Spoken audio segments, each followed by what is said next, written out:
Dr. Patrick Huff, Associate Lecturer, Department of Geography from Birkbeck University. Thanks for joining us today. Thank you. I'm glad to be here. Thank you, dear Patrick. As well as you know, the Mr. Abdullah Ocalan's situation is getting worse. It's been 28 months now. Nothing has been heard from him. No news. No lawyers or family member can see him as well. So, what are the reasons for the continued imprisonment and isolation of Mr. Abdullah Öcalan? First of all. Mhm. Well, I mean, at this point, it seems to amount to just a commitment to cruelty. I think there are obviously kind of political reasons there that go far back in time. But at this point, it just seems like it's a commitment to cruelty. It seems as if the Turkish state wants to kind of symbolically punish Öcalan as if punishing Kurds in general. It boggles the mind, really. Secondly, what does the Turkish backers in the West have to fear from Öcalan and his ideas? Well, I guess we have to look at it like this and say, what are kind of the ideas here? What are the ideas that are being proposed by Öcalan and the Kurdish freedom movement? And what sorts of threats are those to, people in the West as well as in the Middle East? These ideas are ideas about freedom. They're ideas about autonomy. They're ideas about democracy. They're ideas about liberation. And for vested interest, vested interest in power, for authoritarians, that's a threatening proposition that the people, regular people, Kurds, but also non-Kurds,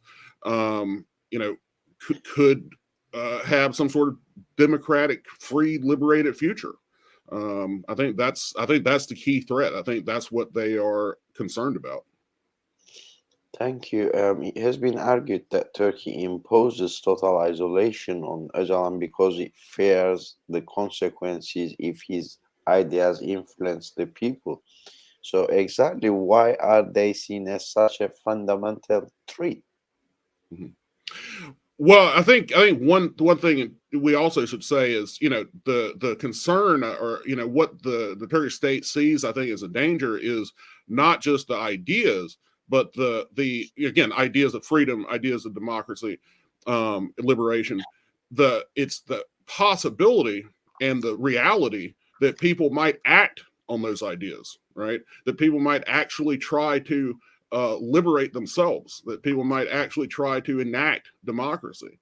I think the idea that there's a consistency between the ideas and the practice of those ideas, I think that's another element of it is that this could these ideas can inspire people to stand up for themselves, to act for freedom, for a free life, as Ocalan likes to say. Thank you. Why is there still no reaction against the European Union, which constantly sells itself very well on human rights, democracy, and when it comes to human rights, why there is a double standard from European Union for Öcalan and specifically for the Kurds? Mm-hmm. Yeah, I mean, we could speculate, what's going on in the minds of the folks in Brussels, but it seems as if these lofty words, human rights and so on, are convenient, and sometimes they're convenient, and sometimes they're not, and when they're not, they're overlooked, they're ignored, heads are turned, and I think we've seen this for decades now. In the case of Mr. Ocalan, right? This is clearly a case of egregious human rights abuse, egregious torture. That anybody who says they're committed to human rights, to decency, this should be one of the key cases that would grab your attention. Thank you, dear Patrick. Lastly, very shortly, what is your call? What is your message for freedom for Öcalan, please? The message, as it has been, is free Ocalan, and solidarity with the Kurdish struggle, solidarity with Ocalan, and solidarity with all people who are trying to build a better, more democratic, free world. So yes, I think that's the message. Free Ocalan. Thank you. Do you think Öcalan has a key role to play in the Middle East when he's free for peace? I think so. I mean, again, this is not just me saying this, but this is essentially the position of many, many, many, many people in the Kurdish freedom movement, that Öcalan is crucial to bringing about a lasting peace in Turkey, but also across the Middle East, where we're seeing Öcalan's ideas take root and grow. I think he would have a tremendous role to play in the future of the Middle East and the rest of the world as well. I mean, his ideas are taking root in other places, Latin America, for example, North America. People are discussing him. So I think he's crucial. Thank you, Dr. Patrick Huff, Associate Lecturer, Department of Geography, Birkbeck University. Thanks for joining us. Thank you for your valuable comments.